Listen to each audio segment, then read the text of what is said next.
So hello, everyone. This is Ryan Arori from Aussie. It is Thursday, October 8th at 3 p.m. And this is the third UPSFF Working Group meeting, the October meeting. Before we begin, I'm going to do a quick roll call for the people that are in attendance. Michael Bayuk from DC Public Charter School Board. Here. Great. Vanessa Carlo Miranda, E.L. Haynes. I don't see Vanessa. Ken Cherry from Friendship Public Charter School. Here, present. Thank you. You're welcome. Chelsea Coffin from the DC Policy Center.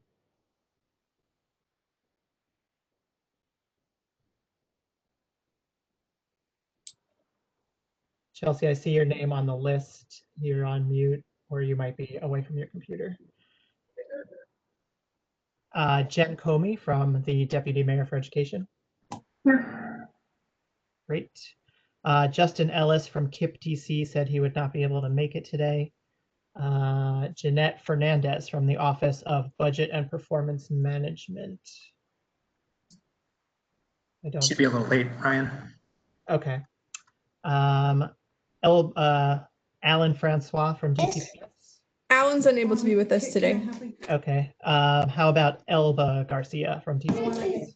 She should be in shortly if she's not already here. She's on her way. She messaged me that her prior engagement's running long. Okay. How about Sharon Gaskins from DCPS? She's not able to be with us today due to another commitment. Okay. Shannon Hodge from the DC Charter School Alliance said that she would be joining around 4 p.m.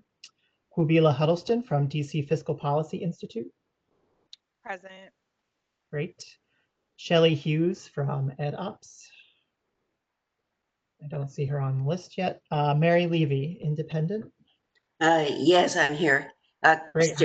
Question, is my computer making a bad noise? No, you sound great today. Thank you so much. Okay, okay, thanks.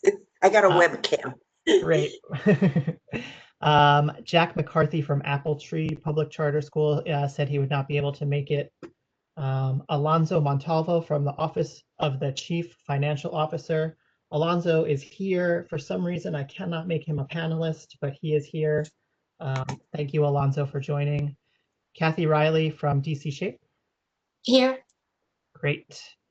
Paris Saunders from OCFO. I don't see him on the list. Jess Swanson, DCPS. Shauna Wang from DCPS. Is Shauna going to join us today? You're on mute, Jessica. Hang on, sorry, my WebEx went nuts and it was kind of spinning. Shannon's on her way here as well. Okay. Is Raymond Whedon here from Thurgood Marshall Academy? No. And finally, Jonathan Weinstein from Capital City Public Charter School. I am here. Great, thanks, Jonathan.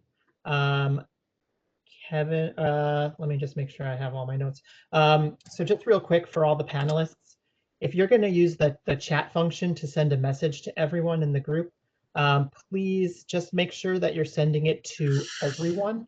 That ensures that everyone will be able to see it. If you choose all attendees or all panelists, it will not go to everyone. It's just a quirk in the WebEx platform. So just please make sure that your chats are going to everyone. And with that, Kevin, I'm going to turn it over to you.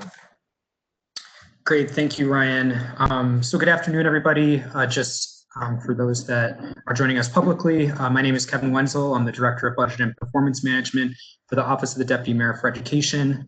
Just as a reminder for what Brian already mentioned, this is the third meeting of the 2020 UPSFF Working Group, which is a group that is convened by OSSI and includes representatives from DC Public Schools, Public Charter Schools, and the public to provide input and recommendations on the formula.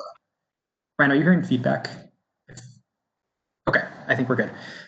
Great. Ryan just provided a bunch of the housekeeping notes. As mentioned before, I'll be the primary presenter for the duration of this virtual working group, and my colleague, Lindsay Malig-Mayhew, will be navigating the presentation today.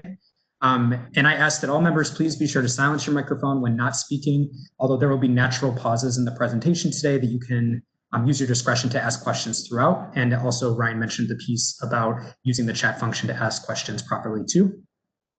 I will also note we're going to have 2 public comment periods today. So first, we're going to go over the results from the survey that was done in between the last meeting and this meeting, and we'll have a public comment period on at-risk immediately after that. And then we'll go through the big feature of today, which is the English language learner part of the UPSFF study, and we'll have a public comment period following that presentation as well. So with that, Lindsay, if you could please, oh, actually, let me just go quickly over agenda. I gave you just a high level, but within the L report, similar to what we did with at risk, we're going to look at the population that we're talking about. We're going to look at their performance outcomes, and then we're also going to look at and comment on the options that the grantee put in front of us. So we'll have the public comment periods in between, and we'll go through both the results and the L report today as well. So Lindsay, if you'll go to slide 2 of the UPSFF Working Group survey responses.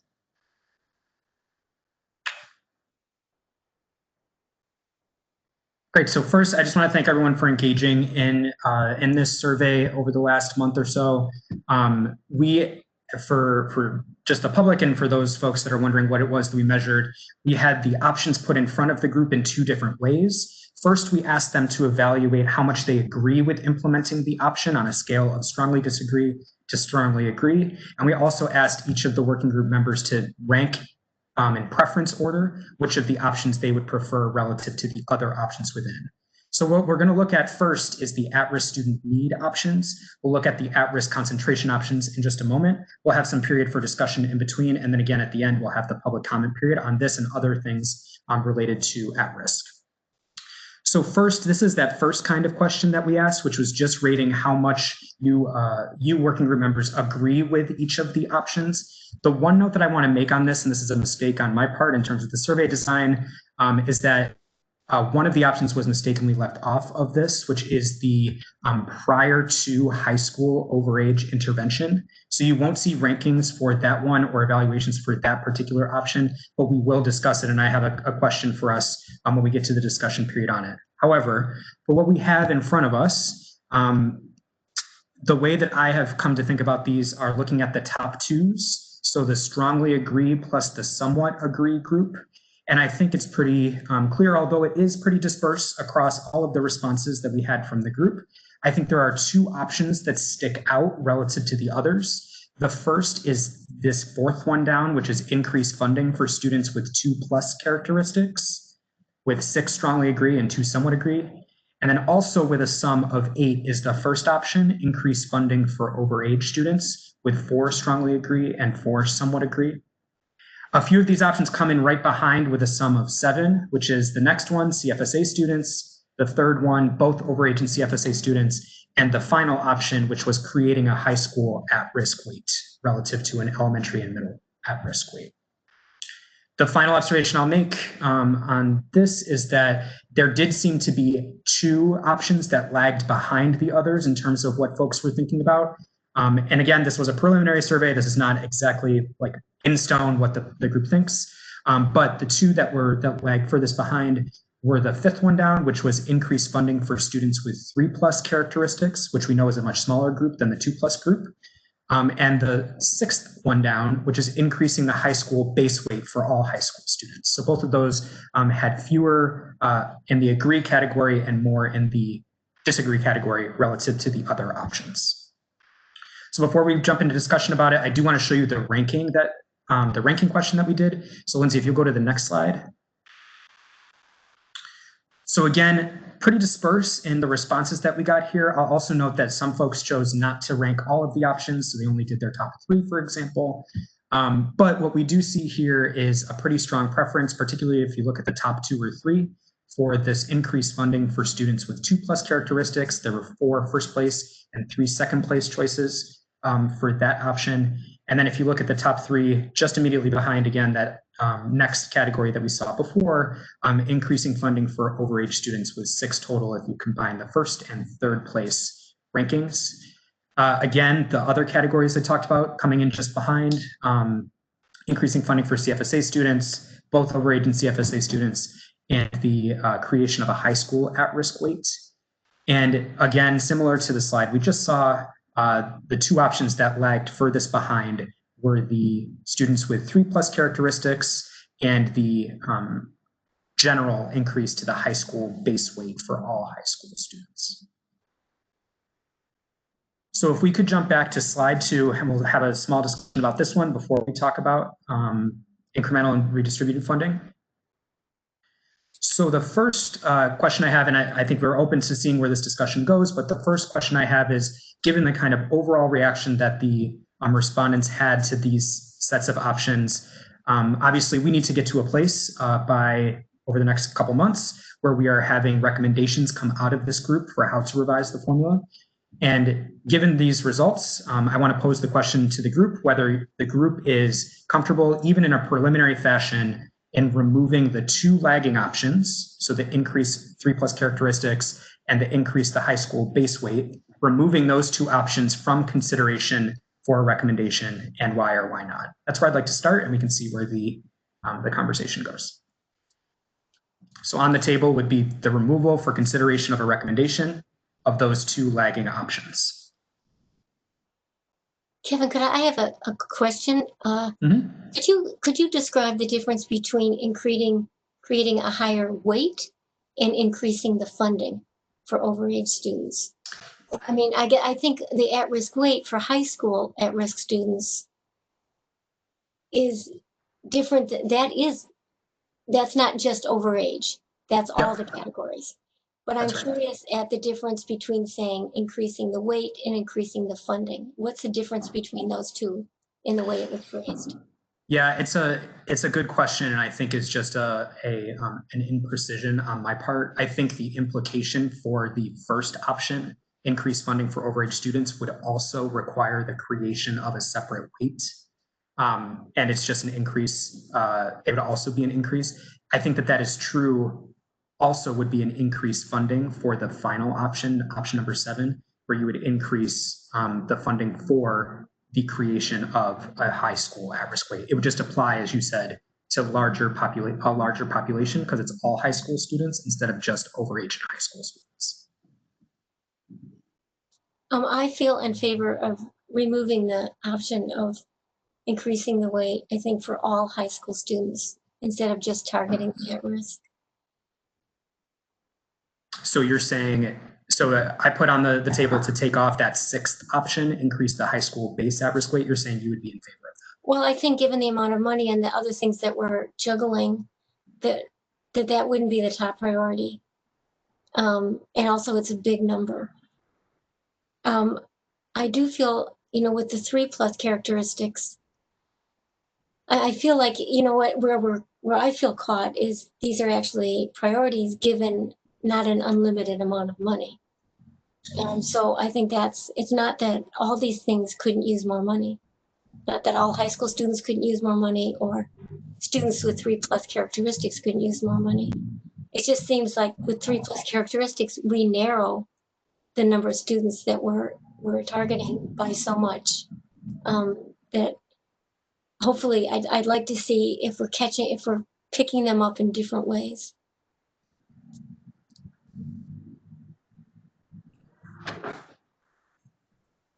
Thanks, Kathy. Anyone else? Jen?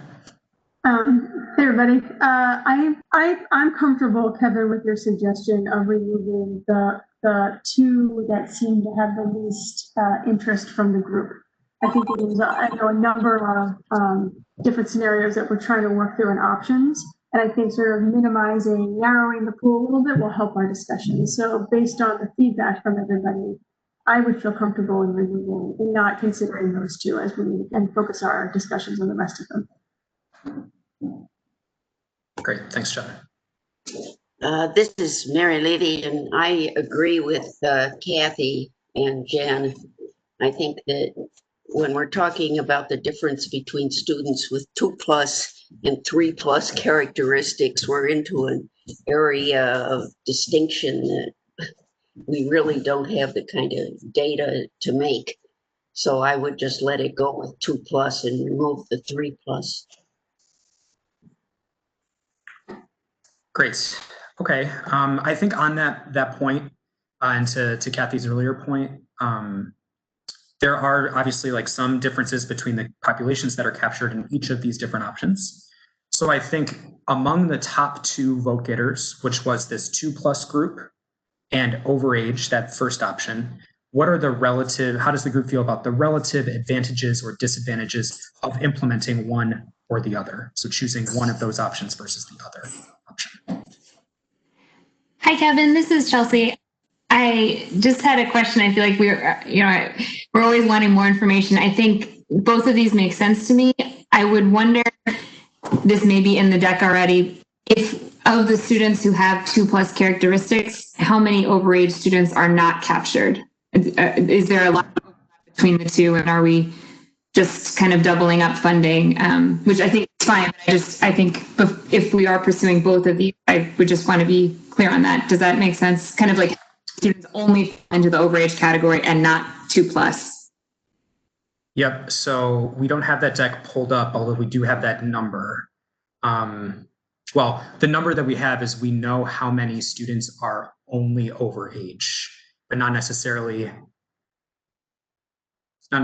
how many 2+ are overage, if that makes sense. So yeah, I see what you're saying. There's an overlap there, but I'm just, we have it cut that way.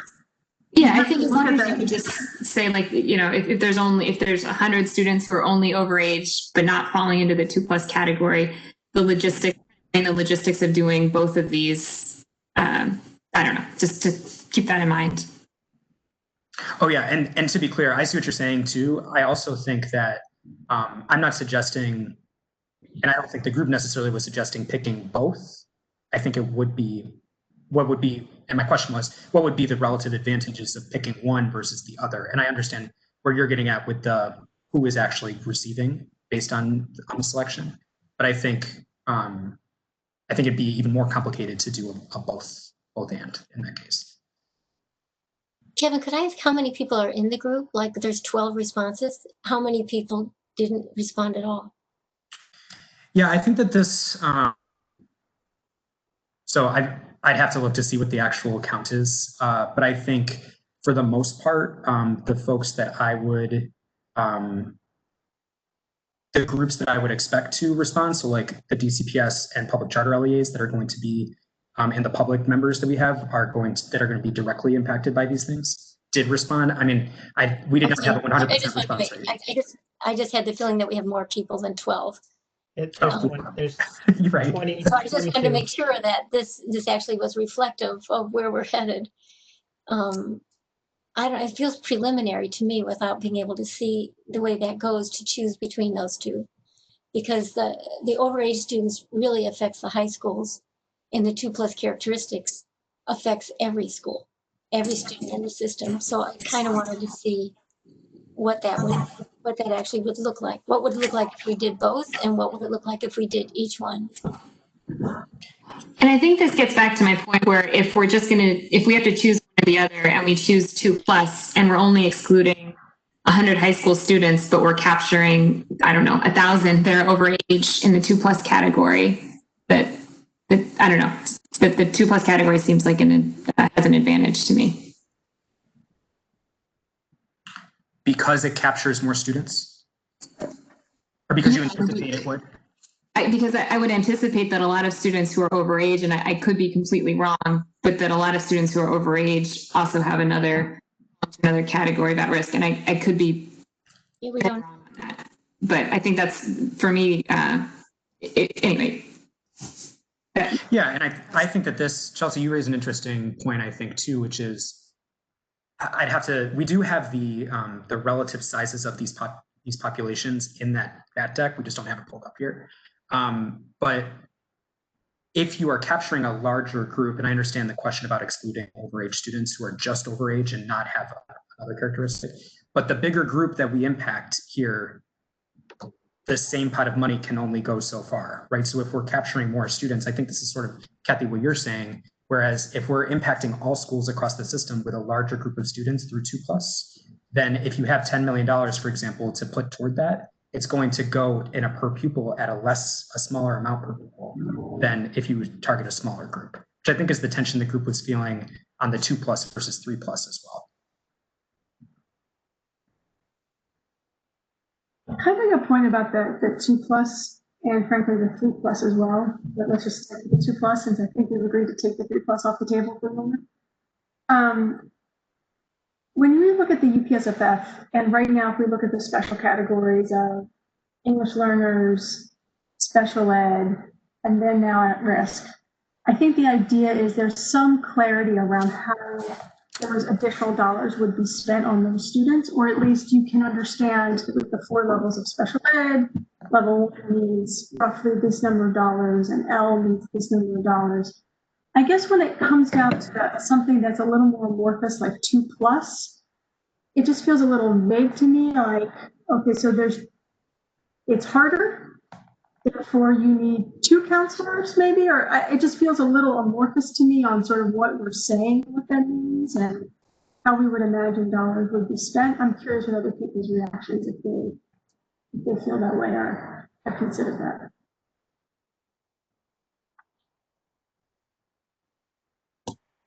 Or if that statement made no sense. It's hard to tell in a virtual setting.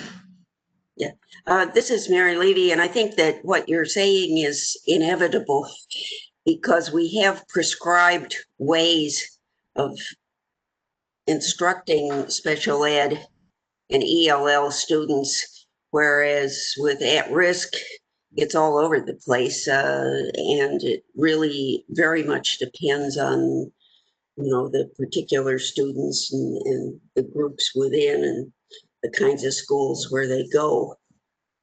That's one reason why I don't think we have the data to really differentiate 2+ and 3+. I mean, what are we going to be doing for them?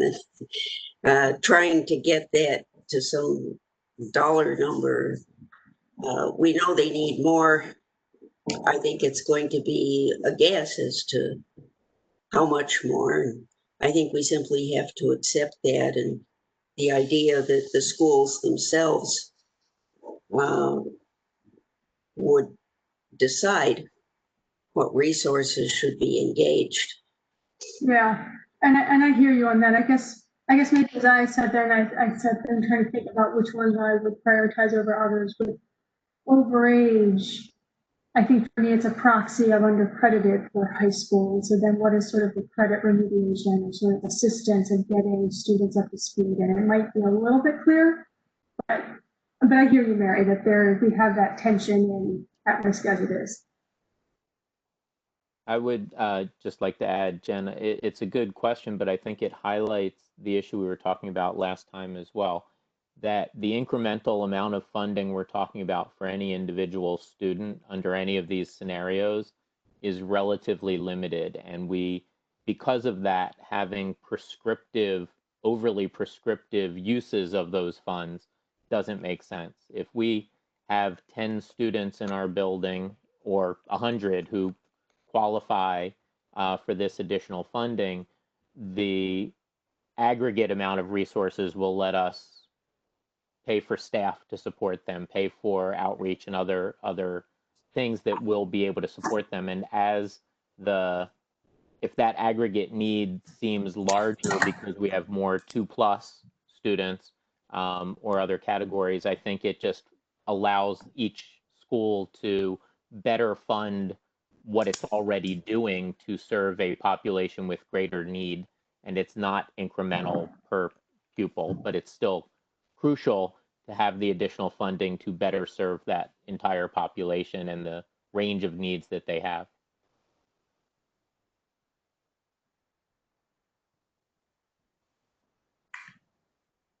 Great. Okay, and I see that Lindsay has pulled up just this previous slide from the conversation we had in August, which shows the relative size of the 1-factor, 2-factor, 3-factor. Chelsea, I recognize this isn't exactly what you were asking. I think that we could figure it out, but not on the fly. But I think that we could follow up with that next time.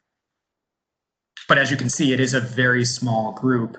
And I think the question I would pose to particularly the LEA folks on the call would be, I think that there's a general sense of who your particularly if you're in a high school setting, you know who your overage students are and how you would target resources toward them.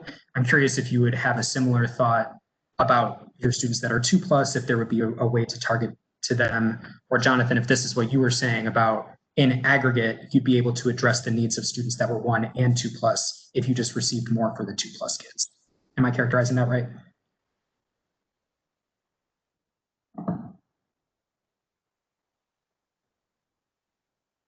Great. I did want to take a moment because, as I mentioned, the one option about addressing overage prior to high school was left off of the survey. So I think I just wanted to pose to the group whether there is interest in that option of trying to address either students who are already overage in middle school or students who are in danger of becoming overage by high school, and what kind of mechanism the group would support, if you do support it, in trying to address those issues. Just to clarify, Kevin, so the option was overage specifically or at risk, like an intervention, an early at-risk intervention? Because I thought it was early at-risk intervention, not. So yeah, so Lindsay, if you could go down to slide 10 in this deck, the at-risk deck. And we'll see what the wording says. I think fund intervention prior to high school to mitigate risk of overage designation. So this would, in this particular option, it would be trying to prevent students from becoming overage, so students who are in danger of becoming overage, and try and prevent that. Kevin, do we know how many students are overage in middle school already? Yeah, so we took a look at this from the last time, Kathy, and it depends on the grade level, although for 6th grader, and this is for 1 year of data, for 6th graders, it was about 12% were already overage. And then it got up to about 15% for the 8th graders in that year, school year 18-19. I guess one question I have is, like, we just talked about us possibly, being able to do more with the 2+ at-risk characteristics. Is that, like, with this option, the fund intervention prior to high school, to me, it seems like if the specific goal is to mitigate at-risk, overage, that we'd have to be more prescriptive there, because, like, if that is a specific outcome versus the one with 2+ at-risk characteristics, theoretically, we could get at some of the mitigation of at-risk designation. I'm just, and I know we just talked about, like, we might not want to be prescriptive, but I don't see how we would be able to say that that's what we're doing without sort of prescribing, like, we need these investments or these resources to specifically mitigate at risk, or at overage before high school. I would push back a little bit, Kabila, that I think the whole intent of the at-risk funding is to support the overall academic success of students, regardless of their grade band. So I think it would be like, what would the school use it for to support that, right? Like, I don't think we have to name the strategy. Okay, so then, I mean, would you agree that then increasing funding for students with 2+ at-risk characteristics could, like, get at that? Like, it doesn't differ that much from option B?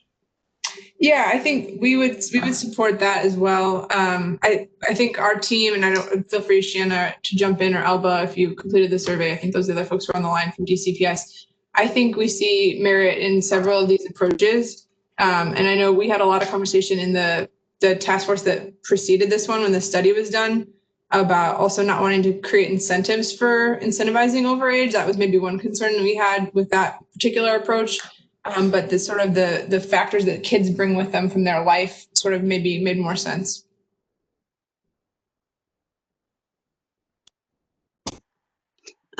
This is Mary Levy. When I have looked at promotion statistics in the past, I've noticed that they vary greatly from school to school, including schools with similar demographics.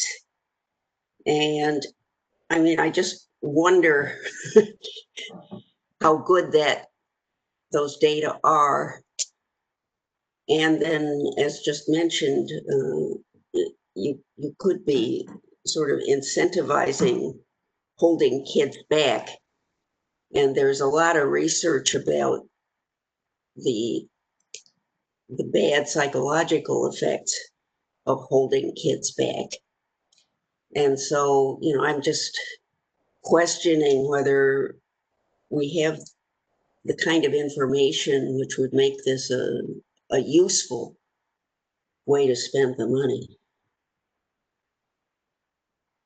The prior to high school intervention, Mary? That's right. That's right. I mean, once you get to high school, you know, and you're into sort of a different set of questions. But like I said, when I've looked at promotion rates, I couldn't figure out what they meant. There were schools that held a lot of kids back, and then there were similar schools that hardly held anybody back, even though they had similar demographics. And so I'm not sure what's going on there, but I am aware of the very real concern of many educators about holding kids back. And you sort of put those two things together, and I think it makes that particular use of at-risk money questionable. Got it. Thank you.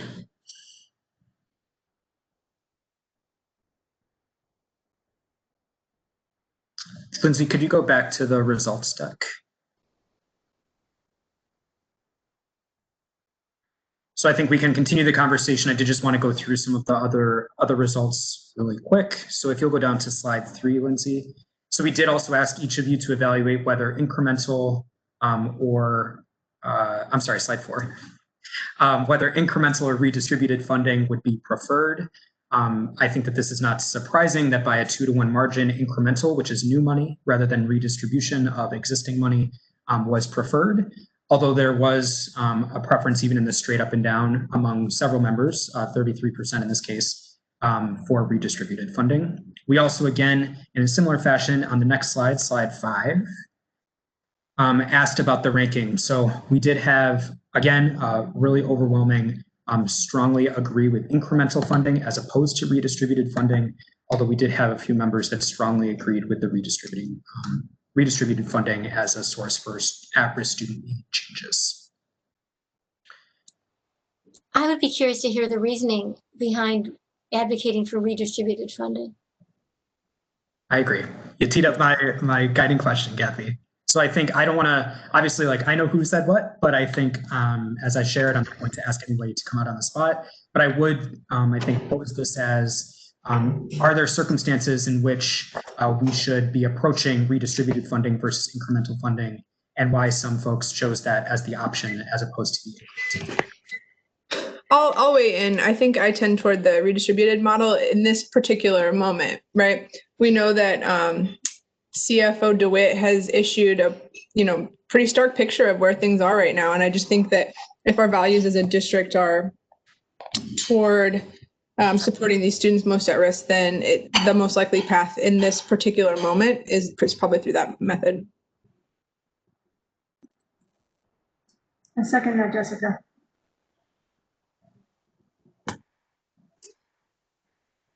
But just to be clear, like when we talk about redistributed funding, we're talking about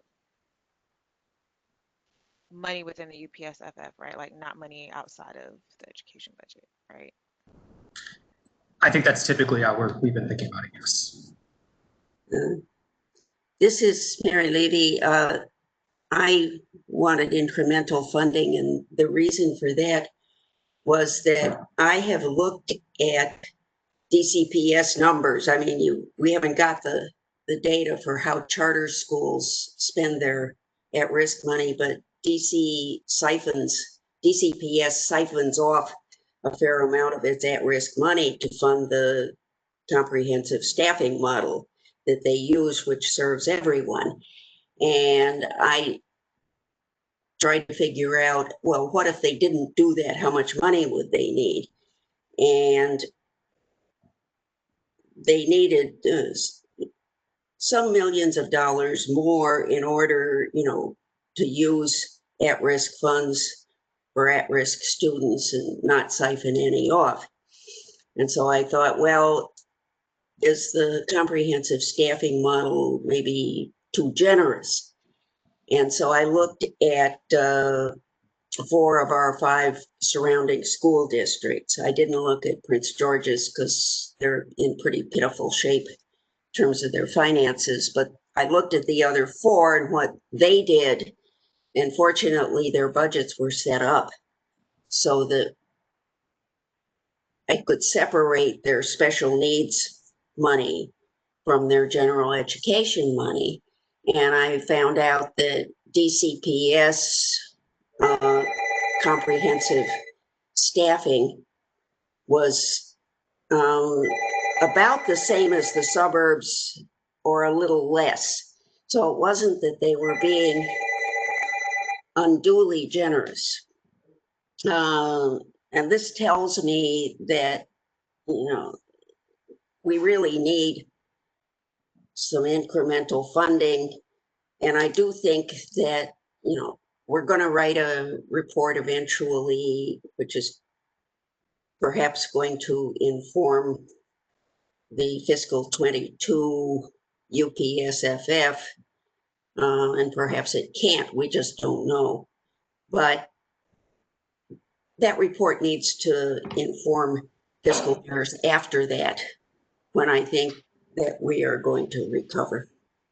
So I'd say let's take the long view.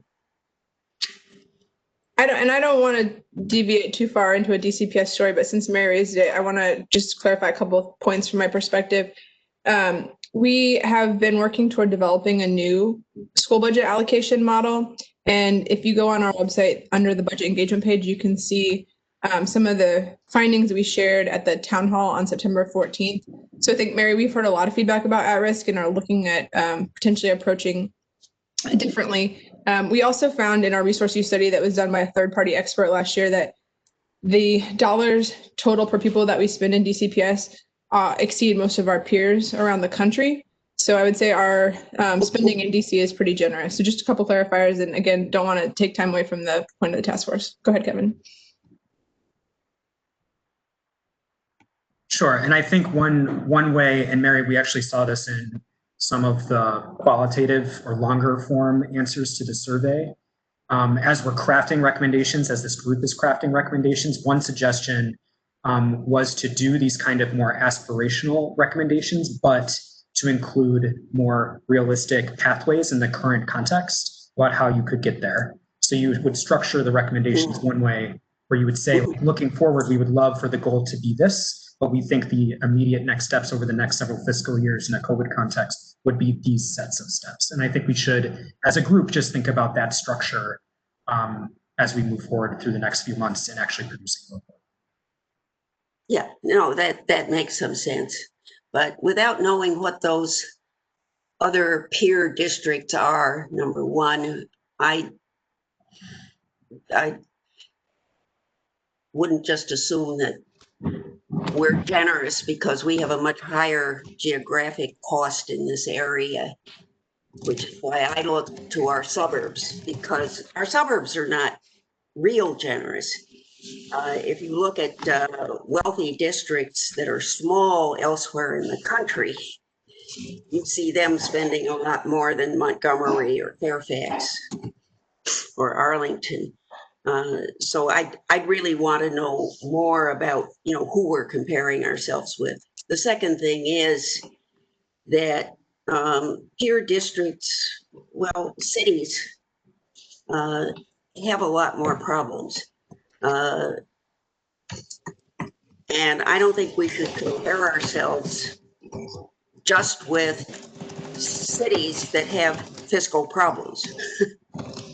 Yeah, Mary, I just pasted in the chat some of the partner districts that ERS has worked with. And so it includes a number of sort of big city districts, including Montgomery County has been a client of theirs. So it's a range from the big suburban urban districts to urban, sort of traditional urban districts. So a lot of our partners through the Council of Great City School Districts are in here, but also some like Montgomery County that are the big suburbans as well. And I do think we should, just in the interest of time, move forward toward at-risk concentration, but I appreciate the really engaging conversation so far. So Thank you. So thanks, Lindsay. So we did also have you all take a look at the at-risk concentration options. Again, just as a refresher for everyone, this is a school level characteristic as opposed to the student level characteristics we were looking at before. They basically, in order, went right up in terms of preference. So almost no support in terms of agreement with a qualification level, whereby if you're below the qualification level, you don't receive any at-risk funding. And the one that was most popular among the group that responded was the sliding scale option, which of course we know is the most complicated because it's all of the schools lined up and a different per pupil according to your school's at-risk concentration level, with in between the tiered option and the community eligibility option. We also did a ranking on the next slide, slide 7. Again, the group's sort of a little all over the place, answers in every single one, but if you look at the pattern here, another overwhelming preference for sliding scale as the first and second choice. I just want to reiterate within the group that the definition of at risk as it currently stands undercounts students at our school significantly who aren't applying for SNAP or TANF benefits, and school-based funding formulas, I think, would exacerbate that problem if it's not fixed. Thanks, Shava. Lindsay, if you go to slide 8, we did the same kind of question about redistribution versus incremental. Again, preference for incremental, although a little bit narrow margin in terms of this one versus the prior answer. And again, the ranking on slide 9. Again, or this is not a ranking, excuse me. This is just a agreement or disagreement. We see a little bit more, again, just a tiny bit more support for redistribution for this option as opposed to student need with student characteristics. But for the most part, folks preferred the incremental option. I think the one, before we go to public comment period, I think the one question that I would pose to the group to understand, which wasn't in the survey, but I would propose including in a future survey if we're to do one, is whether there is a preference for approaching changes to at-risk concentration versus at-risk student need. So should they be done together? Should one be done instead of the other? We didn't ask about how folks relatively thought about those two areas, but I'm curious how the group thinks about making changes as opposed to one or the other.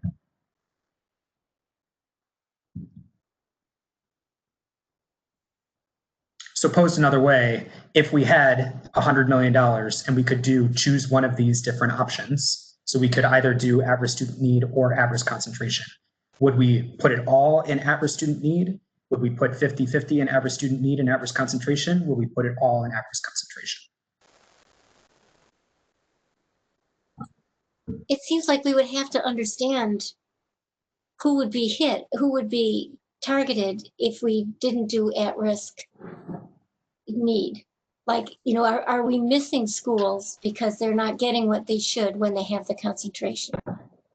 So I kind of want to look at the numbers to see what that look like. Like, are they, what we're trying to discuss is, do they need a further bump because they have those numbers? So it would depend on how much we're able to give them and what we define as concentration. And then kind of look at and see if that makes sense when we look at it.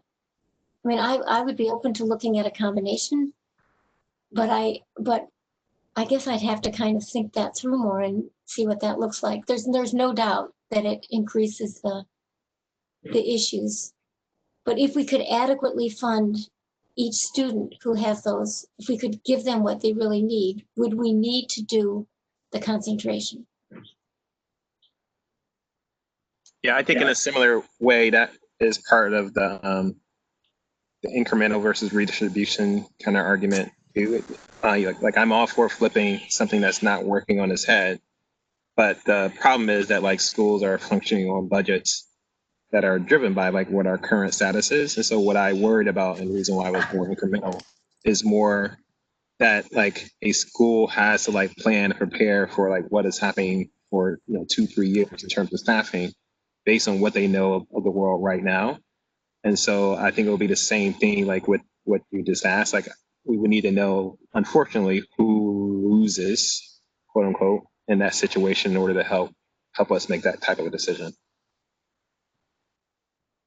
Yeah, I think I would similarly lean, I would lean probably more towards the at-risk weighted by student rather than the concentration. The reason being that just I honestly haven't researched much on my own, but from reading the materials that the consultants prepared, it seems like the at-risk concentration had not proven to be more successful than the at-risk dollars following the students.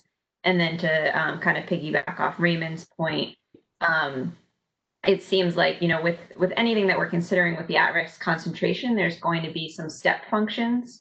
So as you're trying to plan, it's just really hard if you don't realize that you're right on the edge of one of those step functions and you have, you know, don't have the right staffing because of a difference of a large magnitude just because of one or two students. Whereas when it follows the students, it's a little bit easier to kind of react to those changes in budget versus budget.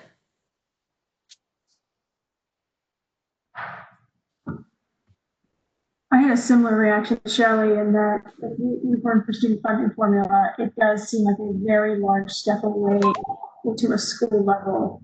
And with those sort of slight differences can have a big impact. I also think in a time right now, to Jessica's point earlier, of limited dollars due to very low revenues, the idea of breaking a subset of dollars between two different new types of metrics or weights also doesn't seem, I just don't think it's going to get us very far. And so I think I would be more in favor. It seems to me from the information that the study has provided so far that the need is more compelling than the concentration options.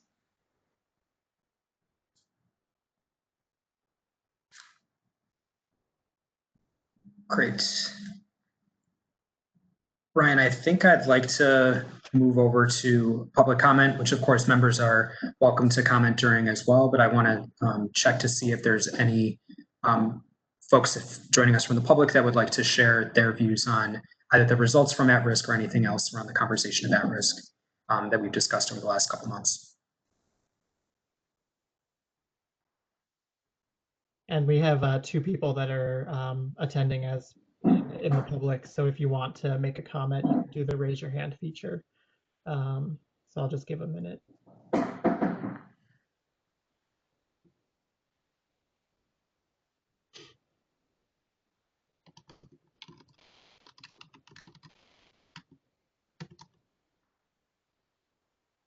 And I'm not seeing anything, Kevin. Okay, great. Thanks, Ryan.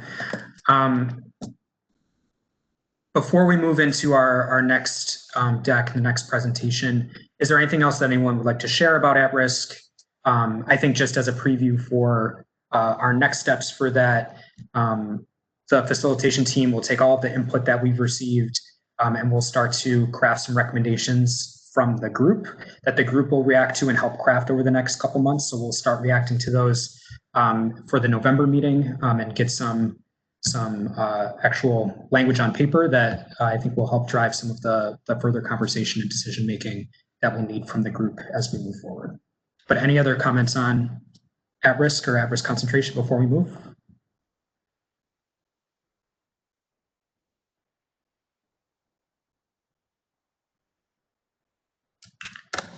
Okay, great. Well, thank you, everybody. I again just want to thank everyone that filled out the survey, for filling it out, for the very thoughtful comments, for taking a lot of time to think through what are very compelling but also challenging options. And I'm excited for the conversation to move forward from that. So I appreciate your time for that. What we will spend the next the remainder of our time on today is on the English language learners weight component of the study.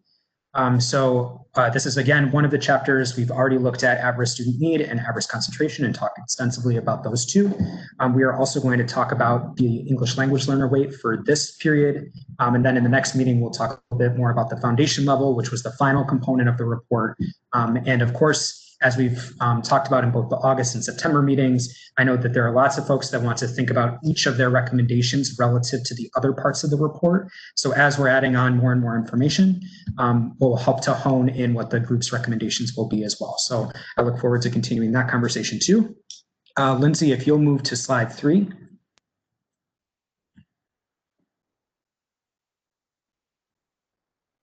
Thank you. So this deck is set up similar to the other decks that we have seen. So structurally, there's lots of similarities that we'll go through today.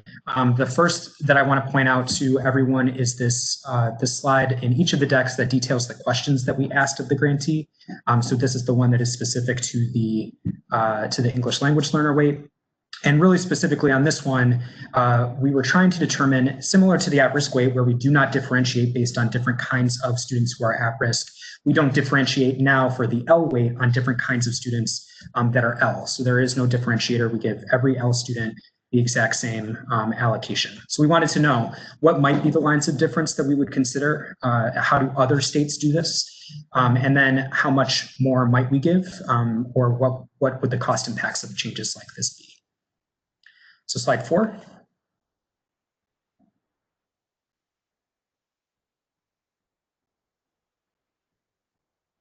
Thank you. Oh no, one right before. There we go. Okay, so as I mentioned, at-risk is that's the one. At-risk is a similar analog in that we don't differentiate it right now. However, one big difference between the at-risk weight and the L weight is that the number of at-risk students, or the proportion of the total enrollment that we have, is relatively flat. It's in the mid-40s, whereas our L population has increased substantially over the period of study. So we looked at fiscal year 15 to fiscal year 20, and there's been a very significant increase, particularly in the DCPS side. So we'll see what are the group of students that we're talking about in just a moment, but that is an important note as we think about the total amount of funding that we're spending on L, and about just different kinds of population growth patterns that we're seeing in the city. We'll also take sorry, Kevin. I just wanted to interject, because when I read the comment that it was particularly on the DCPS side, and that the level was now 15% across DCPS, I felt it important to share that in 2015, we were at 18% across our student body, and we are over 30% EL students now, with our elementary school over 50% EL students at this point. Yeah, thanks, Jonathan. That's a really important point, which is that this isn't taking into account the variation among charter LEAs, right? We're taking the charters as one side, but a very important point that there are lots of charter LEAs that have seen, particularly in certain parts of the city, that have seen substantial growth as well, similar or sometimes even higher. So that's a good point. Thank you. Similar to the other,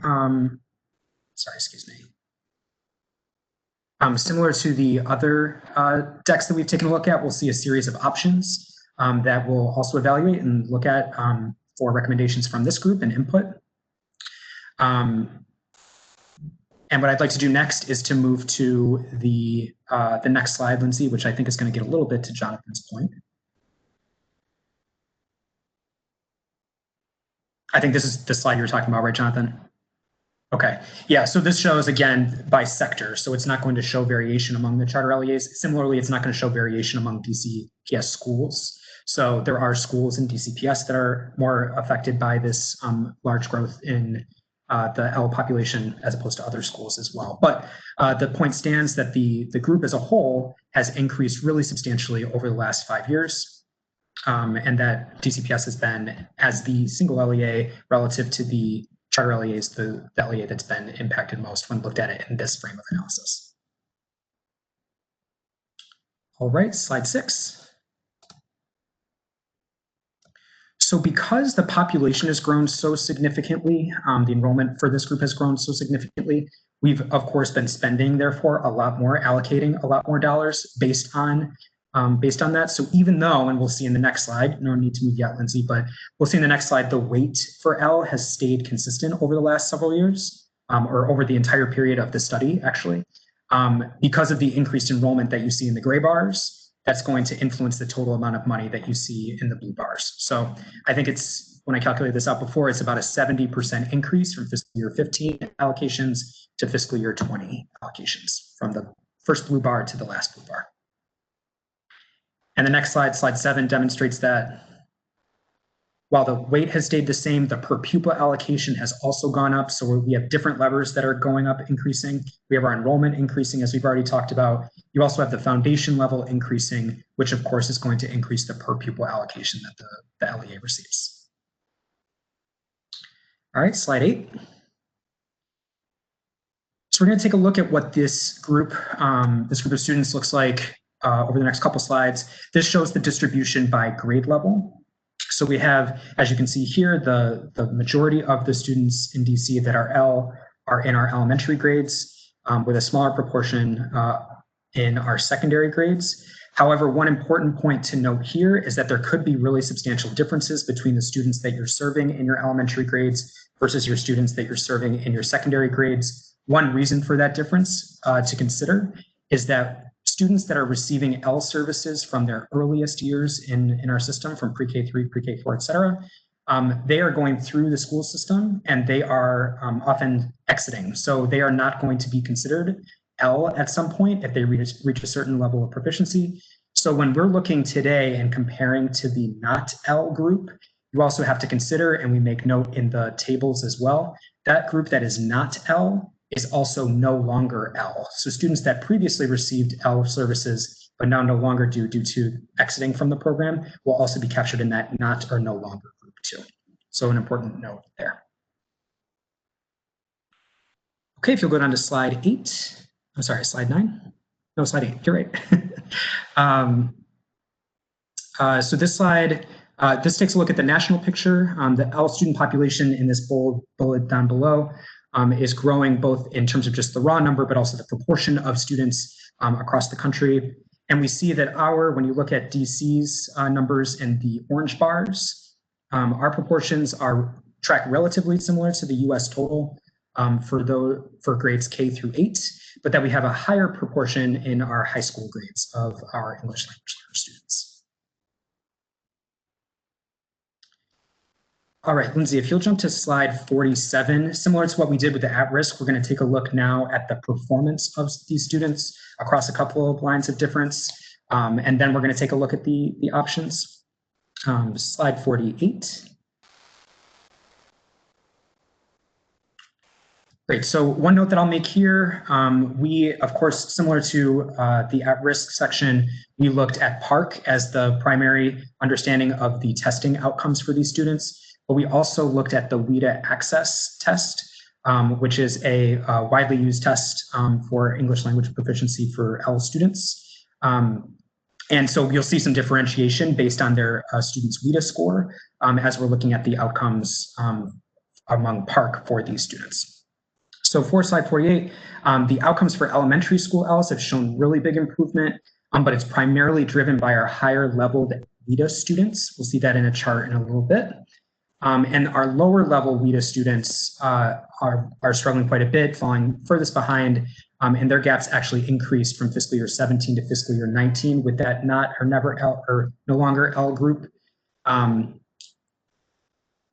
it's particularly pronounced for middle and high school students. And then this final note is that there are significant supports needed for other subgroups of students, which are a smaller set, but that are termed either new to the country or SLIFE, which is students with limited or interrupted formal education. We don't currently have a funding weight for SLIFE or for new to country, for example, but those are two other areas that might warrant our consideration, and we'll see in the options in a little bit. So slide 49. All right, so over the next few slides, we're going to take a look at these PARCC proficiencies, and it breaks it out among 3 different groups. The top group is our not or no longer L, that's the blue line.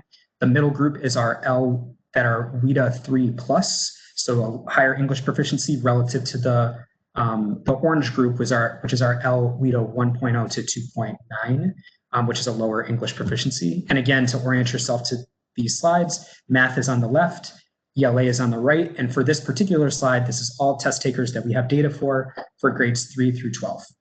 So you see that the gap pretty meaningfully decreases on both math and slightly less for ELA, but only really for the L WIDA 3+, or highest, driven by the higher proficiency WIDA students, and that our WIDA students that are the lowest English proficiency, the orange bars, are furthest behind. Next slide. And this goes down, we're going to see for grades 3 through 5. You'll back up one, Lindsay. Yep, so this one is just elementary, grades 3 through 5 percent proficient on PARC. For math on the left again, and ELA on the right. Again, the gap closure is driven by our higher level WIDA students versus our lower level WIDA students. We see a similar pattern on the next slide, slide 51. This is our grades 6 through 12. So this is our middle school and high school students for which we have data. Two things that I'll point out. First is that we see in secondary grades, the proficiency level for our not or no longer comes down, which shows a similar theme that we saw in the at-risk reports, which is just that we struggle in secondary and particularly high school.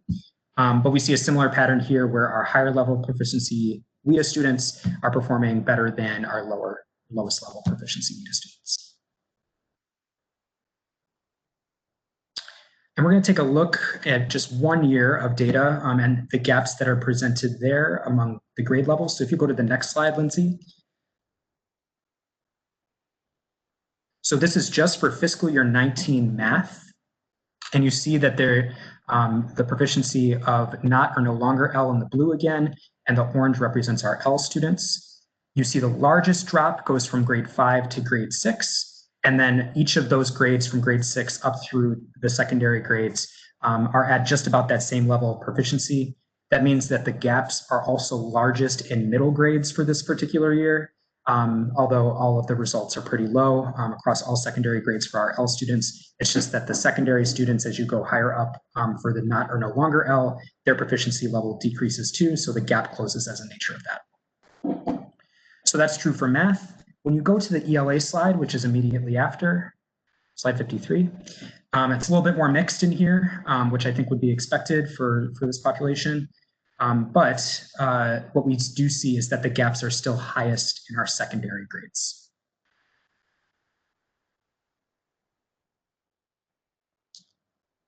All right, slide 55 this time. I'm going to jump a little bit. So similar to our at-risk concentration deck, where we had Afton look at what other states are doing, we also asked them to do the same thing for English language learners and how other states are implementing their supports for those students.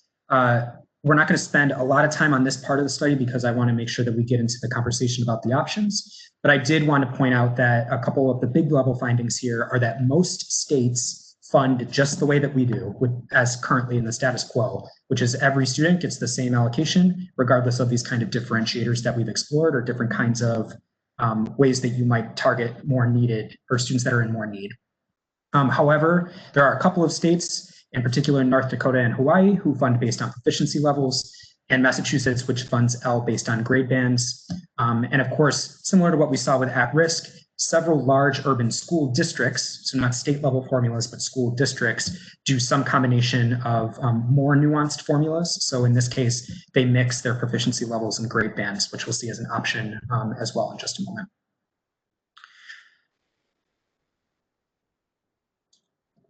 All right, if we will jump to slide 10, and a little bit of jumping around. Before we take a look at the options, I think it is worthwhile just to talk about one component of Afton's methodology when they went through this report, which was consultation with a local advisory group throughout the course of the study. And these are just some of the high level, mostly anecdotal, but still just supportive findings that Afton heard from this group of folks. And I'm also wanted to, we'll pause at the end of just sharing these top 6, because I know that we have some experts on the call today, and in case there are any findings from our folks at the LEA levels in particular that would like to add to that conversation. The first kind of high level feedback that we heard was that students in upper grades, this first comment, with low English proficiency tend to need more resources than students in lower grades with low English proficiency.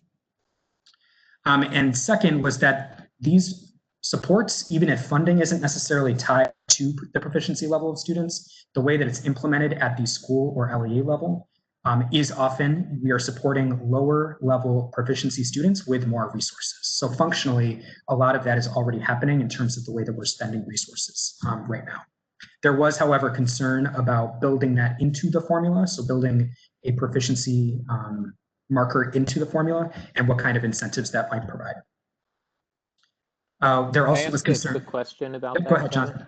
Mm-hmm. How would using WIDA level be different than special education level, which already uses differentiated? Yeah, it's a good question. So the way that the weights are structured for special education right now are not based on, it might be a proxy for, but it is not based on the student's proficiency academically. It is based on their level of hours that they need in order to carry out their IEP. So the leveling there, even though there's probably a pretty tight correlation between, well, maybe not, actually, I don't know that I can say that, but I would imagine that there might be some correlation between how a level 1 student would, SPED student would perform proficiently versus a level 4 student, but the basis of it is on the hours that they need. So it's not explicitly a proficiency measure. Good question. Just another couple of high-level pieces here. There was comments about these students that have really intensive needs because they're either new to the country or have experienced limited or interrupted formal education. And I think that this is an important point when we think about what schools and LEAs are spending their money on. This fourth point, which is a lot of folks think this is just to provide L teachers, but actually there are lots of resources that would help to benefit these students, including bilingual staff that aren't necessarily L teachers and other kinds of professional development and supports that would be helpful for these students and their families. And the last two, if you go to slide 11, there are some data challenges that we have with our L population. So we'll see that there's just some data gaps that we had when we were going through this part of the study. Some of that is because our lowest level students don't necessarily take the WIDA, so there's those kinds of challenges. And also just when you're thinking about the newcomer status, new to the country status, or SLIFE, it's just setting up what those definitions are and how to and who should capture that data in an adequate and consistent way across LEAs. And then the final note, and then I'll pause for folks to ask questions or also contribute about this population. There was a change in the WIDA test in fiscal year 17, which did result in, it became more rigorous. So it resulted in fewer students exiting, which meant that there was a higher number of L students. And if we were to go back up into the population slides, you'd see that there is a bump in fiscal year 18 that has continued on into fiscal year 19 and fiscal year 20 from the city. And that is mostly due to this change in the kind of criteria for the WIDA, excuse me, not the criteria, the change in the test, and no change or corresponding change in the exiting level for those students.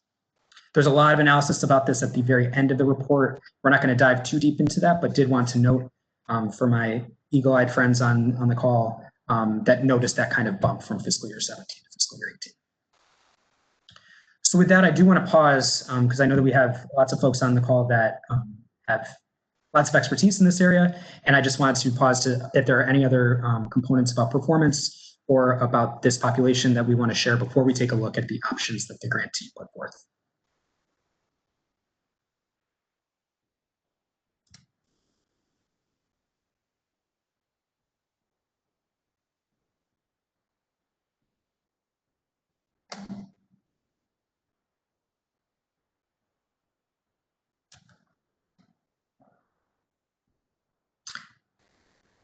Okay, well, we will continue to have the conversation, and I hope that we'll have folks chime in. Why don't we take a look at the options? So Lindsay, if you'll go down to slide 13.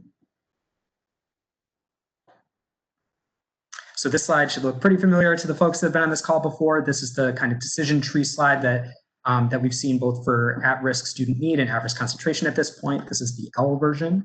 And it's set up the same way. The first decision is, should we make a change to the existing L weight? The second is, if we decide yes, what are the different options that we could put forth? And then the third is this question about redistributed versus incremental funding. So we'll talk quickly about each, I'll just give a high level overview of each of the options that are in here. The first three are all different variations of differentiating the weight according to a grade band. So you could either in the first option have an elementary L weight, a middle L weight, and a high school L weight. In the second option, you have a pre-K 8 weight and a high school weight. And in the third option, you have a pre-K 5 or elementary weight, and then you have a 6-12 or secondary weight. I think the implication for each of these, and you see it in the cost modeling later on in the study, is that the secondary weights would be funded at a higher level, reflecting the higher gaps or larger gaps, achievement gaps for our secondary students in these categories relative to the elementary students in the categories. Option D is about adding a proficiency measure. So this would be somehow incorporating the proficiency level of our students into the UPSFF. And as we just mentioned in the conversation about SPED, there is not an explicit proficiency measure in the UPSFF currently, and there are challenges in terms of the point in time test. So if WIDA is, for example, administered in the spring, how do you then make a projection for how that student should be served in the fall when projections are also due in the springtime? And as mentioned before, there's also just some data challenges about the number of students that don't have WIDA scores, for example, and just other challenges here. Although we do know, based on the kind of charts that we saw of the 3 lines, that a student's proficiency is pretty tightly correlated with their level on the WIDA. Option E is some combination of those two. So similar to what we talked about where some large urban school districts are doing, where they combine some grade band and proficiency measure.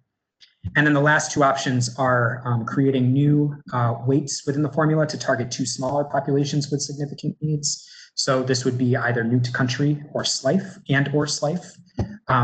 Right now, those are not in the UPSFF formula. The data challenges exist there too about how you collect, and we'd have to standardize what that looks like across. And also just note, similar to the conversation that we were having about 2+ versus 3+ and the at-risk, these are very small groups. So I think it was in fiscal 19 for option F, about 1,000 students among our 90+. And for option G, it was even fewer. I think we only had data from DCPS, but it was about lower than that, like 150.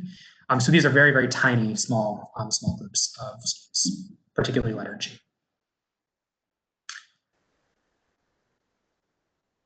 So I want to pause here. Yep, go ahead. I was going to ask the people on the call that, like Elba and people, are we primarily, what are we paying for? Like, you know, we're kind of, I would think we would not just tie this to performance, but in some sense of, well, what's needed? What's actually needed to serve these students, and then are we allocating enough money for that need to be met? And I feel uncomfortable with tying it just to proficiency. These are often very different students. There's a high rate of mobility amongst this population that just got even higher with the immigration policies right now. So I would like to have a sense of, I know we're funding specific teachers, ESL teachers, but that one slide of, well, what else do we need? And I know like at Roosevelt and Cardozo, we have international academies where we're trying to think of different strategies to meet the needs of students that are new to the country. But for those that are, you know, really in this work, what's needed? If it's not just ESL teachers, and if it's ESL teachers, is it like with special ed that it's a certain number of students versus, you know, in different levels? Or I feel like we just sort of need more information. I can share a couple of things if that's helpful. Over the last 5 years, as our population of EL students has dramatically increased, we have made certain positions bilingual as part of the requirements, whether that's our front desk, reception team, our school office managers, certain registrar positions. We've also added a bonus payment to staff who pass oral or written foreign language tests to supplement their ability, even within the classroom, to not need to access additional translation support. But we have also created a language access staff with multiple translators and interpreters, in addition to having interpreters come to parent, student, teacher conferences. We have a 3-person family engagement team that is also bilingual, with translated materials, but also reaching out with phone calls to families, supporting teachers in their communications with families or with students. And my understanding is that on the teaching side, in addition, we have an inclusion model. So in addition to following that model, having students in their regular classes, trying to add intensive classes where materials can be previewed, students can familiarize themselves with the vocabulary in their different classes, discuss topics in their native language before then being immersed in an inclusion model in the classroom is helpful. So it's staffing that as well. That's really helpful. I would like to add, from being affiliated with those schools, that the translation costs at every level and everything that goes out from the school has to be translated. Any communication has to be translated. So that's not a small thing for any school with, which many of our schools in Ward 4, which you're in Ward 4 also, in particular in Ward 1, have that. So is there any, we just looked at proficiency levels here. Was there any look at the wide range of these costs to make a school actually respond to the needs of these people? Yeah, I think, so I'll say, I think we did have this group that we talked to that gave us those kind of high level takeaways. I think in terms of like whether there's a gap in the services we need, I think we tried to understand. What we heard was that there are more significant needs in secondary and that the resources are following that space too. But I think that there probably are folks on the call that do have, just from the school level, like Jonathan just mentioned, that have more insight into what the additional needs might be and what those costs are. Because we know that if it's personnel, for example, that's going to be another, at least $100,000 when you consider fringe, just to add a person for a full time, right? So. Are there laws that we have to abide by in terms of serving these students? Like, isn't there regulations that you have to respond to? Is there nothing? This is how do we decide this amount of money? Yeah, I think, Elba, if you're on the call, I think that we had a conversation at the very start of the study about how they arrived at 0.49. And I don't know if you have insight into how we got there and what more we might need.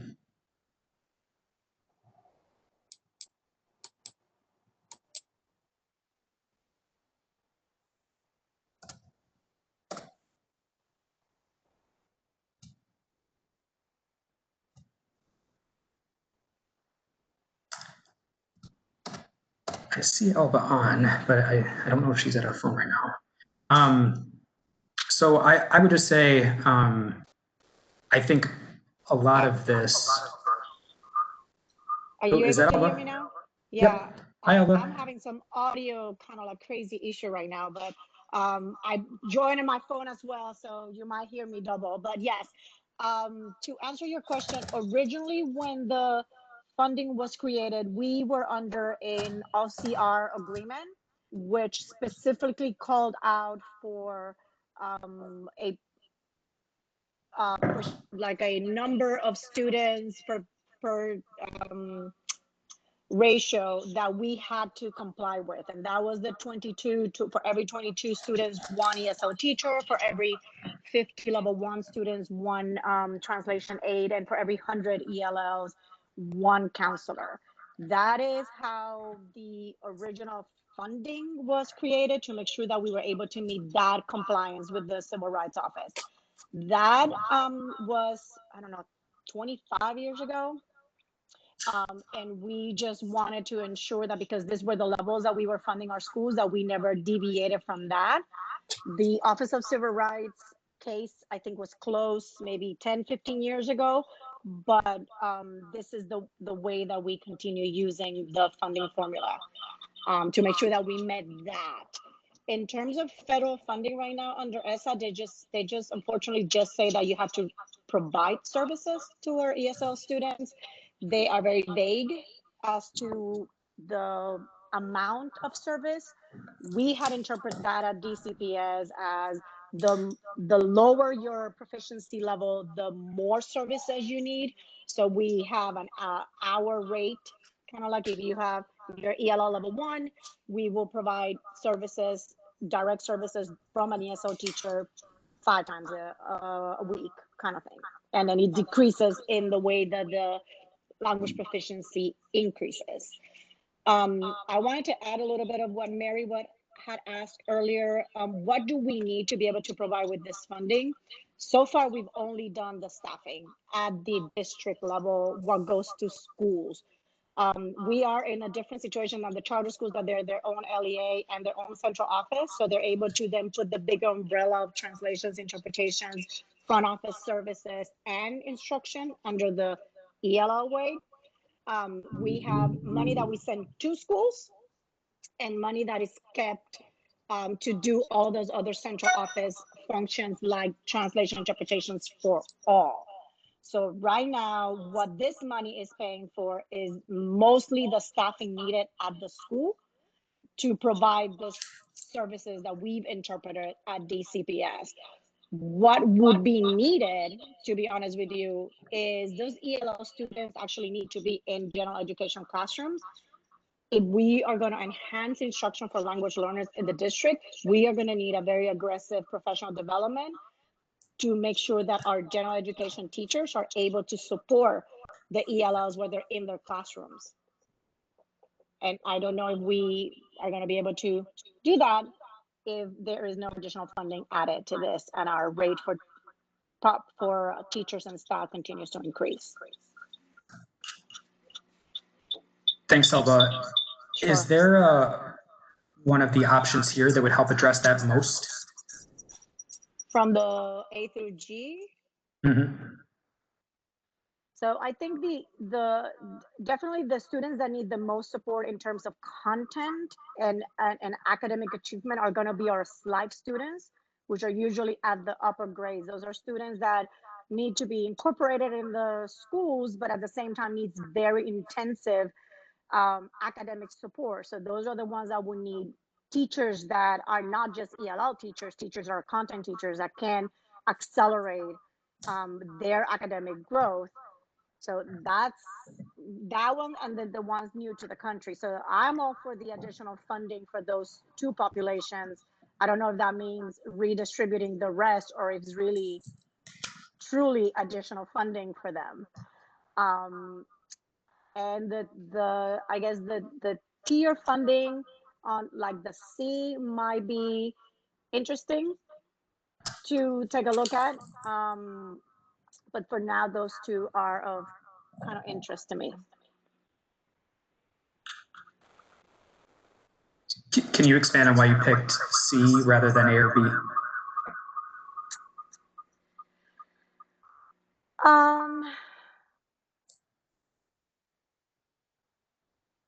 Can't really explain it right now. I just think we need the need for a pre-K student, a kindergarten student is definitely different than a need of a 6th or a 12th grader.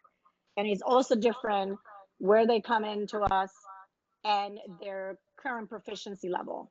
And you explained this very well, Kevin, when you kind of like did the introduction, and I wanted to congratulate you because I think we've shared this and it's good to hear from somebody else is able to explain it. But yeah, the needs are different based on the grade level and the proficiency level and the expectation in terms of the academic rigor they're going to be exposed to and the language need that the language support they need to be able to access the rigor that is being asked at those different grade levels. Does that answer your question? It did. Answered mine. I don't know if others have questions.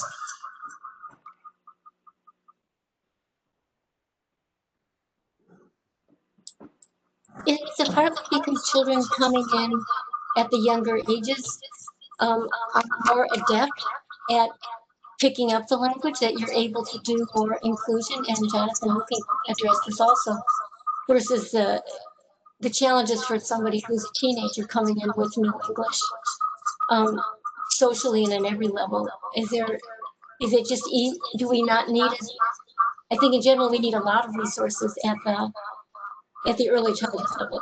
But in this particular case, have you found that you don't need to separate them as much, that there's more cues and the whole academic program meets their needs in a better way? Is that why the needs are showing up so much more at 6 through 12? I would say that a teacher that has an elementary license and is teaching lower grade levels is teaching everybody how to read. And it is very conscious about teaching academic language to all children. When you are then moving into higher grades where it is very content specific, there is not that intentionality about being very explicit about language, because the assumption is that the kids in 6 and up already know how to read. So I think the K teachers are a little bit more prepared in that literacy needed, so the students benefit from that knowledge, where a 6th grade algebra teacher, 8th grade algebra teacher, things that students are coming in with all the math that they need, and they're coming with enough language to my algebra class that I just need to teach them the concept, but not really teach the English or the language related to algebra. Does that make sense? It does. I think, but we're getting a lot of feedback because it's coming from your computer into your. Yeah, So I don't know if you could turn down the your computer volume, and then that way, if you're just on the phone, there we go.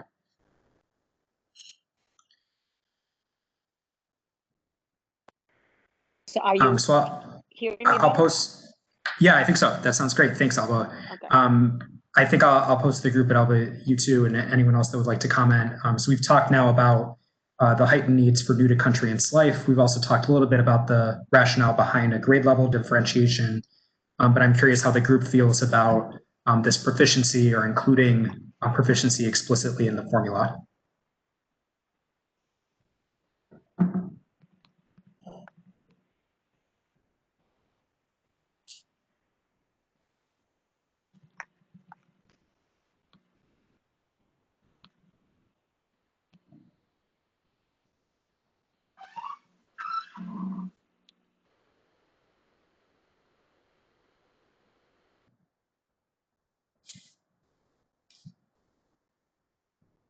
Yes or no? I think so. I'll also say I know that it's hard because you just had a lot of information put in front of you, and we will do a similar kind of survey, I anticipate, for this. So we will have an opportunity for you to like really stew on it and think through and offer. But I think it'd be helpful for us to have at least a preliminary conversation about whether this is something that would be worthwhile exploring or something that we think would not be worthwhile exploring in terms of the proficiency. It's a pretty big question. Yeah, I would say for myself, I'm less interested in looking at proficiency. I do look at the proficiency results, and that really informs my staffing and service delivery across my district. So as Elba said, I'll take a look at those students who, let's say, scored a level 1, and I know that they're going to get 6 hours of service within a certain week. So to me, proficiency is used more like a formula for me to determine where I need to deploy all of my my staff, but I don't think I'm interested in looking that more as into the formula. I would be more interested in probably exploring either A and B, well, no, maybe A and C, but I need to do my own little research on that. Great, thanks, Ken. This is Shannon from the DC Charter School Alliance. I was taking a little bit of time to think about this because I don't know if I have the words to explain it right, but something feels a little bit off in shifting toward funding based on an outcome. And I don't think that we do that in other places in the funding formula. And so I think that's why the proficiency doesn't quite sit well with me. Proficiency, you said the option D? Correct. Got it. That's a good point, Shannon. I agree.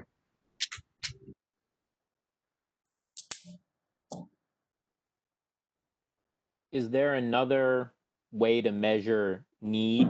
I think measuring proficiency level can be seen as looking at outcome, but it can also be looking at starting point and need, which I think is how we do fund other things. So is there another means to get to that?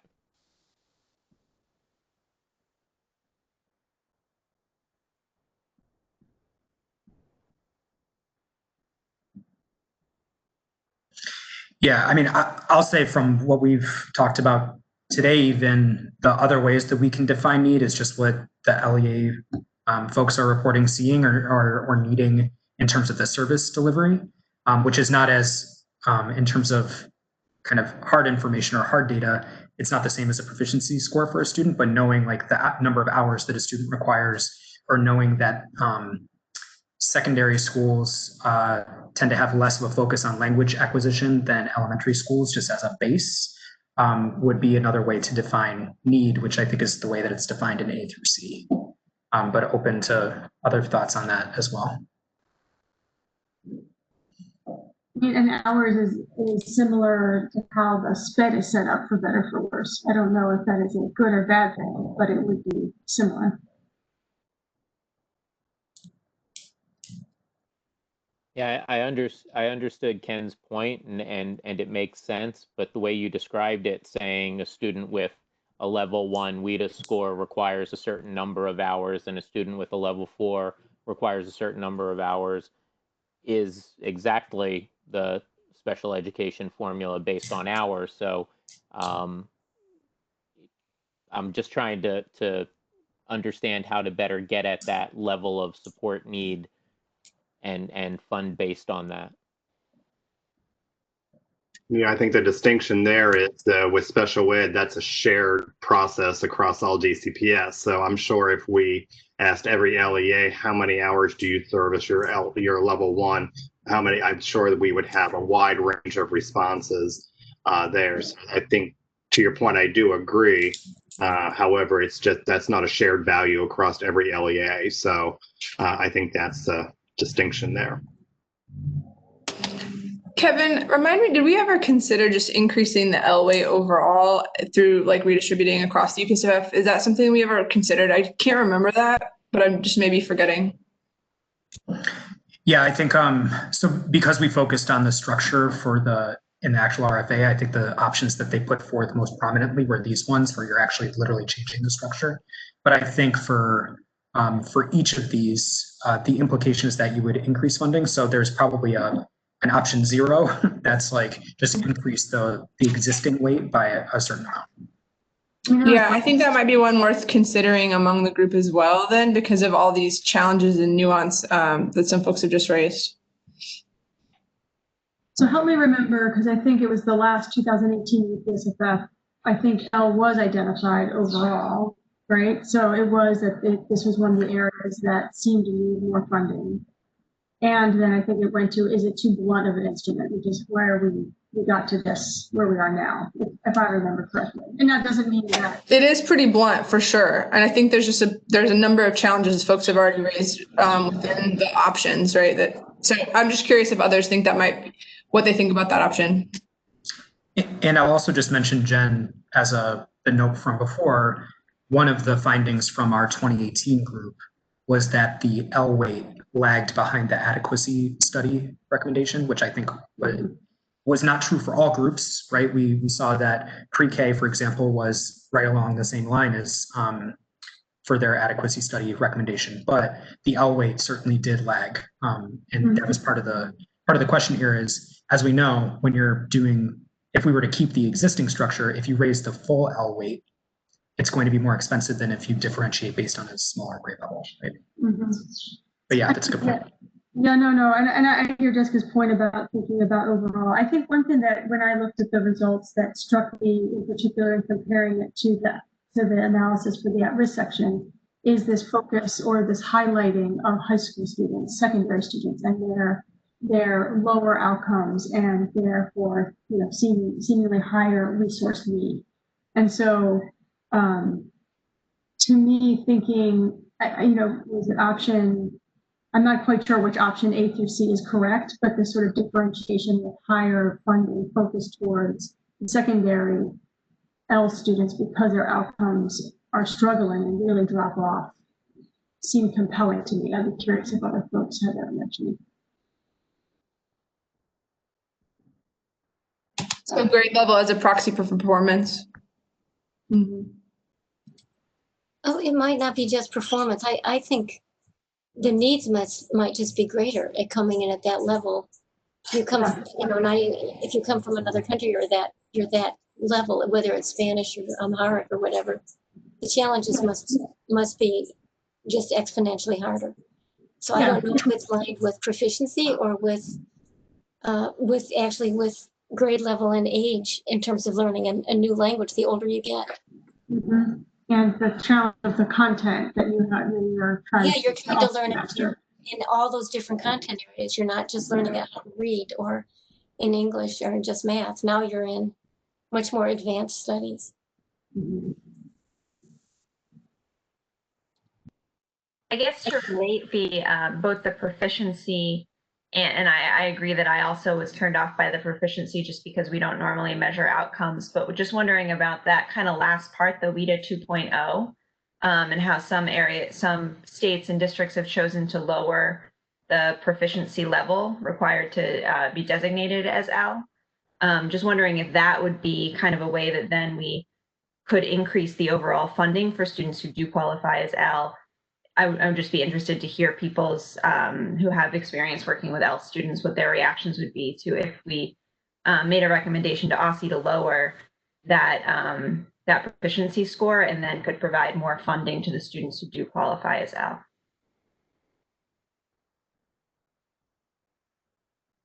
You're saying lower the exit criteria, Shelley?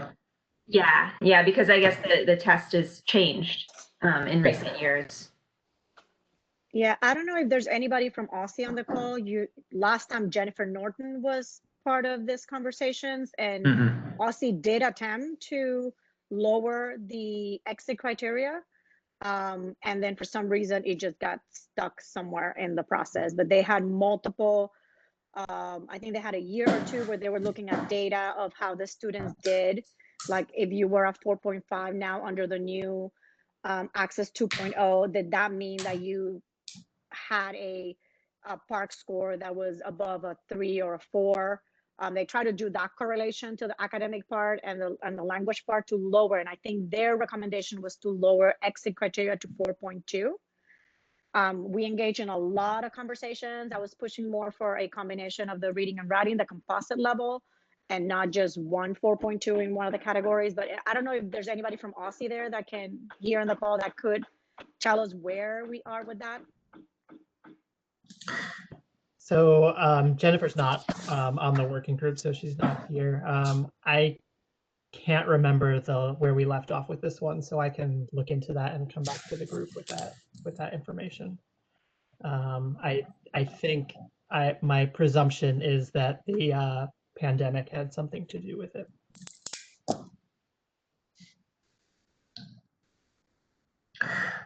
I think the only other component here that I'm wondering about and am curious about the group's recommendation is that we also have, especially on the charter side, but also in DCPS, we have a very significant L population that are adult learners. And I'm curious where the group would think, for example, if we were to select one of the A through C, if they should fit in with the secondary students, or if because of by nature of it being mostly part-time programs like we already account for in the adult weight where they're just lower than their grade level component, if they should instead still receive the lower relative weight.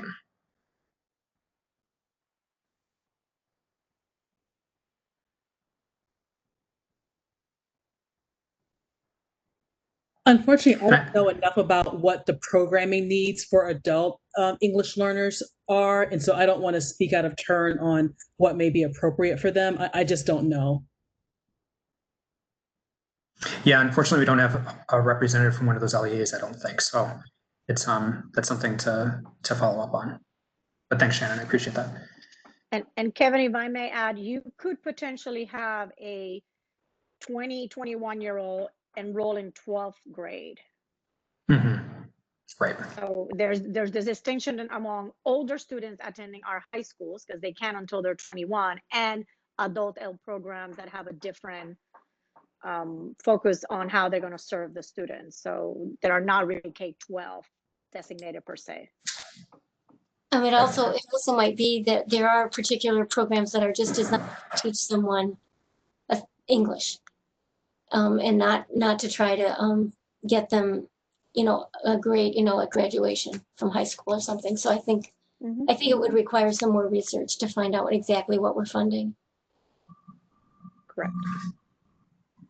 Great.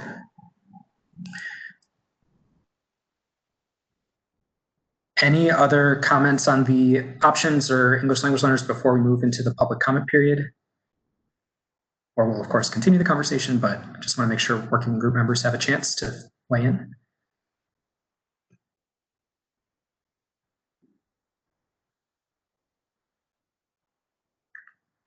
Okay, Ryan, I think we should just go into the public comment period at this point. Yeah, sure. So if there's anybody that is attending as a public member and wants to make a comment about anything that we've discussed or anything else, you can use the raise your hand feature. So there's only 2 people that are attending right now, so we'll give them a few seconds to see if they want to bring anything to the table.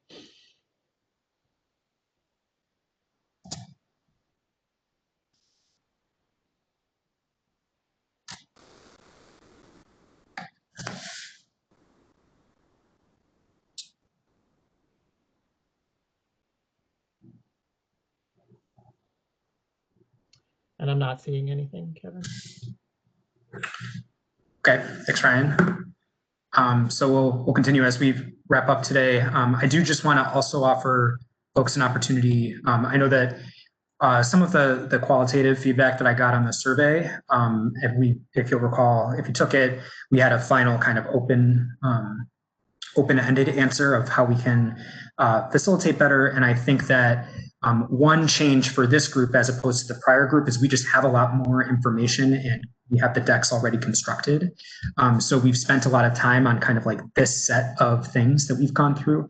But I did want to offer folks the opportunity to bring up other concerns about the UPSFF in a sort of more free-form capacity now that we can also plan to continue the conversation as we're, again, going toward creating a set of recommendations. So we've talked a lot about at-risk today. We've talked a lot about L today, but I did want to allow for other kinds of focus areas that folks are interested in bringing up or discussing with the group in our last bit of time here. Some things that come to mind for me include kind of the relative weights as they currently are. So we haven't really talked much about numbers, but thinking about those relative weights. The definition of at-risk it keeps coming up a lot from school leaders. Looking at facilities funding over time.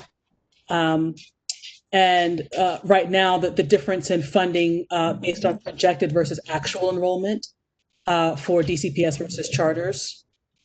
And then, I don't know if this is beyond the scope. This might be just a research question to stick a pin in for a future working group, but the impact of at-risk funding on students.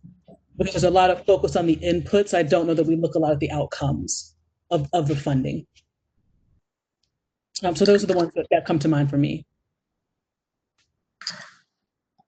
Shannon, I'm interested in that last one in particular. I think we'll talk about, for example, the facilities funding in our next meeting because we have that as part of the foundation level report.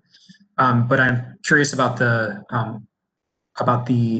ways in which we could better track outcomes for the money, like what you would think would be a recommendation that we could arrive at about how to do that better.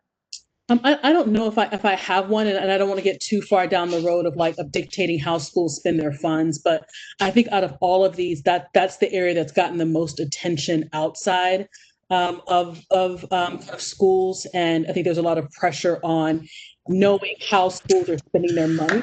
Seems like there's a lot of concern about the inputs for at-risk funding, and no one's actually looking at the outcomes. And so do you think your sector wants to share that info? I'm sorry, say that again. And do you think the PCSB and others are going to get behind sharing that info across the charter sector? I mean, it could also be not necessarily a DC specific thing tied to funding. My concern is that I think we're getting down the path where the general public wants to dictate how schools spend at-risk funding, and I don't know that there's any actual connection to outcomes. If we stay all together, then I think we can scrap that from the list. But my concern is that if we have this conversation around how schools spend that money untethered from what the outcomes are, that we're not doing it justice. And to be fair, I don't think we need a conversation about how schools spend sufficient reporting requirements in place. But I think that we're heading down that path, and I'm concerned. I hear you. I think we just don't have any sense of how the charter sector is spending the money, really, broadly speaking. Well, we do. I mean, we have the reports out that are due. We have the fiscal transparency requirements that are coming, and I believe there's additional at-risk reporting requirements attached to that. So that information is there, and all the LEAs submit their information to PCSB, and I believe that information is foyable, if not actually just posted on the PCSB's website.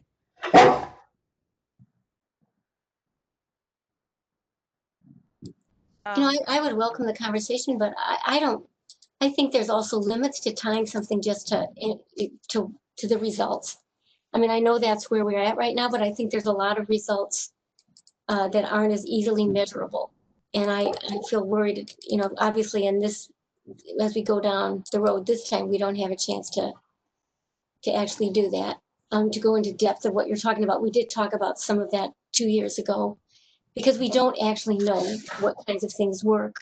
And once you go into tying something to the results, you sometimes have really unintended consequences. So I don't mind having a larger conversation, but I feel reluctant to put undue weight on that.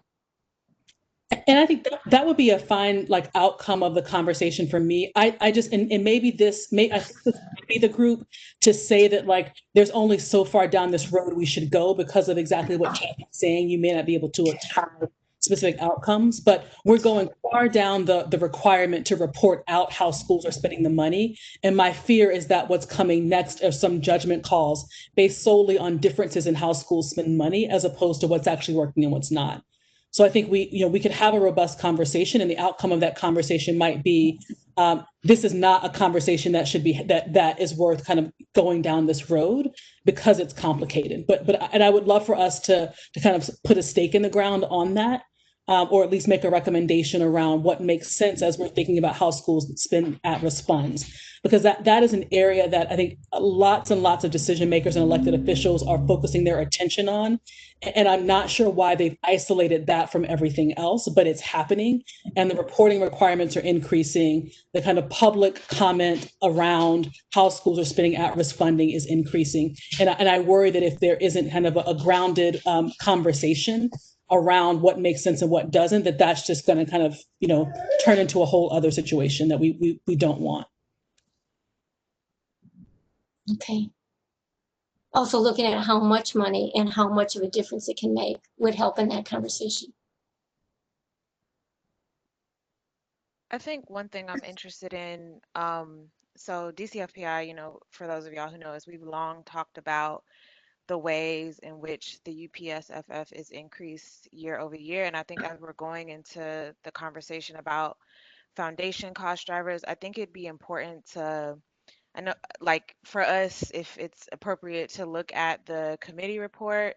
I believe it came out of the council maybe in fiscal year 2018 or 19, but essentially talking about what the increases of the UPSFF have been and whether or not they're keeping up with actual real cost of what it's costing us to provide a basic education to every student in DC. Because I think that sort of context has to be attached to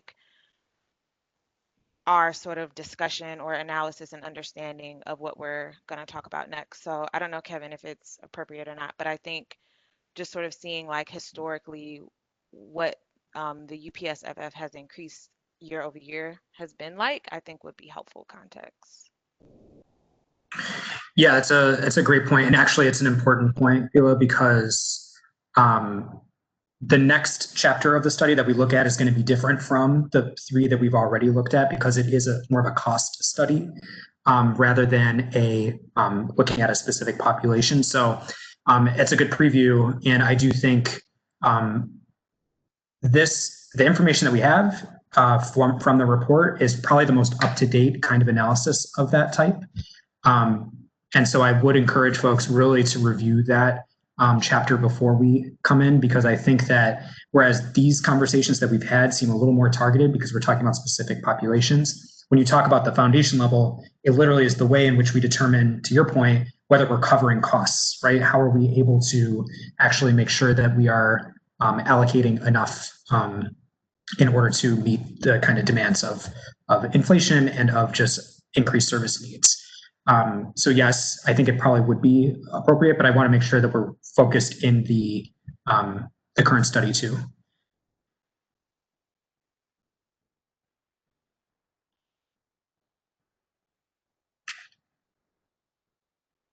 Great.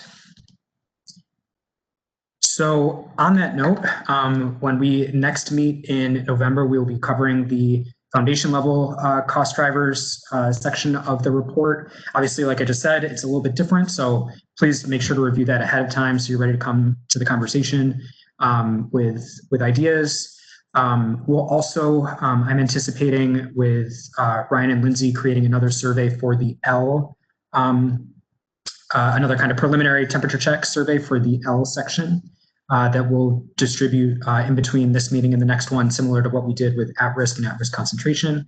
And we're also going to take all of these inputs, as I've mentioned, and we're going to start writing the text, the language for the group to react to the next time that we meet together, particularly on the at-risk recommendations or at-risk options, so that the group has something to react to and we start to move the report along.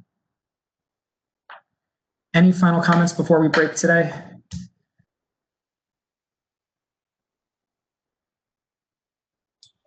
Thank you. All right, great. Thank you, everybody. I appreciate your engagement today, and I will see you next month. I'll be in contact. Thanks.